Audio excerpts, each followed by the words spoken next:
मुख बधिर प्रेक्षक श्रेणी में आप सभी का स्वागत है। कहते हुए सोचते हुए भी दर्द होता है। कहा जाता है, खंडहर देखकर बताया जाता है हवेली कितनी बुलंद होगी। गरीब की जोरू सबकी भाभी, ये सब हिंदुस्तान के बारे में कह सकते हैं। हर हिंदुस्तानी अपने भूतकाल में जो घटनाएं घटी है उसके लिए गौरववंत बनता है। हिंदुस्तान अपने सुनहरी इतिहास को सोच सोचकर खुश होता है। हिंदुस्तान कभी वर्तमान या भविष्य के बारे में नहीं सोचता।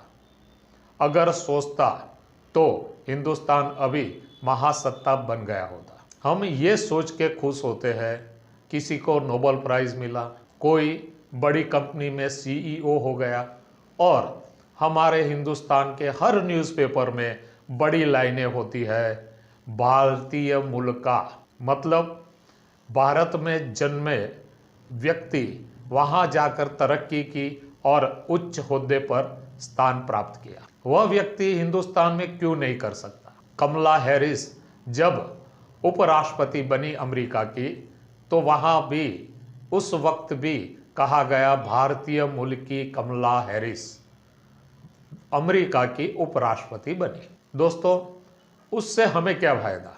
क्या कमला हैरिस भारत को फायदा हो ऐसी नीतियां बना सकती है? नहीं, और बनानी भी नहीं चाहिए, क्योंकि हम कहते हैं जिसका अन्न खाओ उसको वफादार रहो। इसलिए हम नहीं चाहते कमला हैरिस हमको फेवर करे, लेकिन ये जरूर चाहते हैं कि जो टैलेंटेड है वो अमेरिका, कनाडा, ऑस्ट्रेलिया चले जाते हैं। हिंदुस्तान में वह काम करना नहीं चाहते। हमें ये देखना चाहिए टैलेंट यहाँ से विदेश क्यों चला जाता है, यहाँ कहाँ खामी है। मोदी सरकार ने स्टार्टअप स्टार्ट किया। मोदी सरकार स्टार्टअप के लिए इंफ्रास्ट्रक्चर, बैंकिंग फैसिलिटी, गति शक्ति मंत्र, बहुत बड़ा पर्क, लेकिन युवा टैलेंट हिंदुस्तान में रुकने के लिए तैयार नहीं है। क्यों? ऐसा क्यों होता है? हम देखेंगे हिंदुस्तान में दिक्कत क्या होती है। हिंदुस्तान में गंदगी, भयंकर गैरशिस्त जैसे ट्रैफिक, हवा और पानी प्रदूषित, सरकारी कर्मचारी लोगों के साथ ऐसा व्यवहार करते हैं जैसे कोई उपकार कर रहा हो। न्यूयॉर्क, दुबई, सिंगापुर, पेरिस जैसे शहरों में जितनी वस्ती है, इतनी वस्ती वाले शहर में अगर हम और आप मिलकर कोई चेंज ला सकते हैं तो शायद युवा टैलेंट यहाँ रुकने के लिए सोचेंगे। लेकिन ऐसा होने वाला नहीं है, क्योंकि यहाँ मानव जीवन का मूल्य सिर्फ गटर में पड़े कीड़ी मकोड़े जैसे ही है।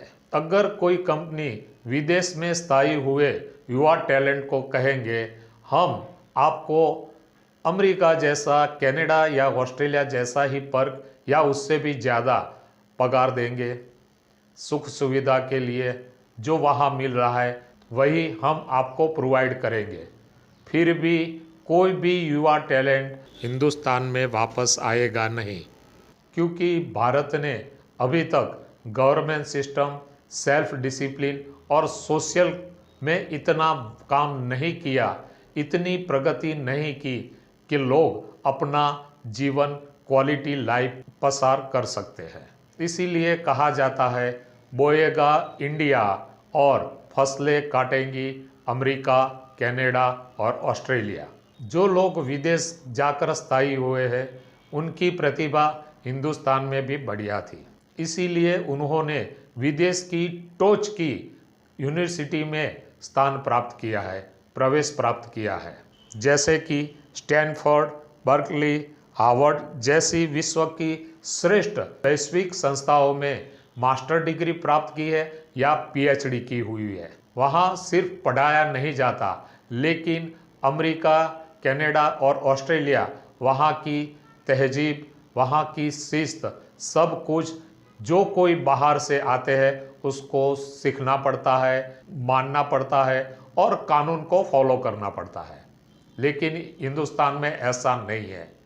जो लोग विदेश में डिसिप्लिन में रहते हैं वही लोग हिंदुस्तान के एयरपोर्ट पर उतरते ही अपने असली मिजाज में आ जाते हैं।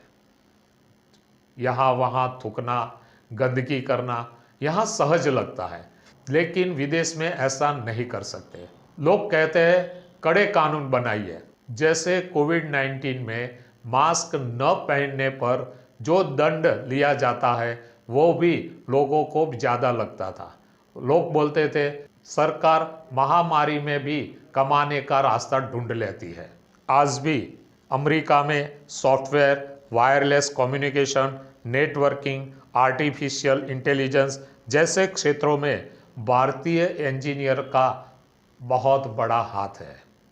लेकिन वह सब पहले हिंदुस्तान में पढ़े थे, उसके बाद वहाँ जाकर ज़्यादा प्रगति की है।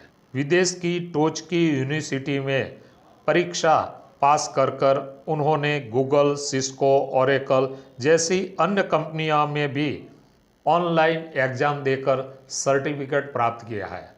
उसके बाद कहीं जाकर उन्होंने ये ओहदा प्राप्त किया है। वहाँ सतत अपने जॉब के बारे में, अपने वर्क के बारे में सोचना पड़ता है। हर बार कुछ न कुछ नया लाना पड़ता है। लेकिन हिंदुस्तान में ऐसा नहीं होता। हिंदुस्तान में एक बार सरकारी नौकरी मिल गई, उसके बाद कुछ सोचा नहीं जाता। विदेश में एटमॉस्फेयर, फैकल्टी, लाइब्रेरी सब उच्च प्रकार के होते हैं। लेकिन हिंदुस्तान में ये इंफ्रास्ट्रक्चर होते हुए भी ऐसे टैलेंट विदेश में चले जाते हैं। हम सोचेंगे ऐसा इंफ्रास्ट्रक्चर होते ही टैलेंट क्यों चले जाते हैं? क्योंकि यहाँ ऐसा एटमॉस्फेयर प्रोवाइड नहीं किया जाता। माना जाता है ज़्यादातर अच्छी अच्छी संस्थाओं में पॉलिटिशियन अपना अड्डा जमा देती है और कमाने का रास्ता निकालती है। एक ज़माने में JNU यूनिवर्सिटी का भी नाम था, लेकिन हम सब देखते हैं हाल उनकी हालत कैसी है। पॉलिटिशियनों ने अपना अड्डा वहाँ भी बना दिया है। दिल्ली यूनिवर्सिटी की भी हालत ऐसी ही है। हिंदुस्तान में Google, Apple, Microsoft, Amazon, IBM, SpaceX, Facebook, Adobe, Cisco, Oracle, Dell, के पालो जैसी कंपनियां क्यों नहीं है? हमारे पास है सिर्फ TCS, इन्फोसिस, विप्रो जैसी बहुत ही कम कंपनियां हैं। ये कंपनियां ने भी ऐसा कोई प्रोडक्ट विश्व को नहीं दिया जिसके लिए लोग आतुर रहते हैं। हम चाइना जैसा भी नहीं कर सकते। चीन ने ऐसी कंपनियां अपने यहाँ खोल के रखी है, इसीलिए वह अमेरिका की सेवा या प्रोडक्ट के मोहताज नहीं होते। चीन क्या करता है, जो प्रोडक्ट अभी विश्व को चाहिए वो प्रोडक्ट अपने यहाँ बना लेती है और अमेरिका पर आधारित नहीं रहते। अगले एपिसोड में देखेंगे हिंदुस्तान का युवा टैलेंट कौन कौन है जो हिंदुस्तान छोड़कर अभी विदेशों में उच्च स्थान प्राप्त कर हिंदुस्तान का परचम लहरा रहे हैं। धन्यवाद।